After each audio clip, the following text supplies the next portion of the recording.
तोरी बोलिया सुने कोतवाल तूती बोलेला। तोरी बोलिया सुने कोतवाल तूती बोलेला।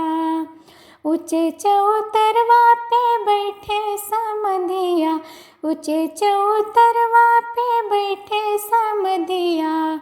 अरे करे बहनिया के मोल तूती बोलेला।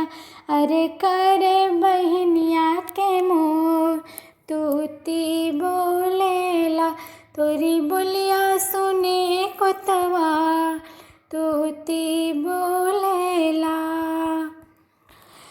बड़की के मांगेला 60 रुपया, बड़की के मांगेला 60 रुपया। छोटकी के मोल अनमोल तूती बोलेला। अरे छोटकी के मोल अनमोल तूती बोलेला। अरे तोरी बोलिया सुने कोतवाल तूती बोलेला। ऊंचे चौतरवा पे बैठे जेठउतवा, ऊंचे चौतरवा पे बैठे जेठउतवा। अरे बहनिया के, अरे करे बहनिया के मोल तूती बोलेला।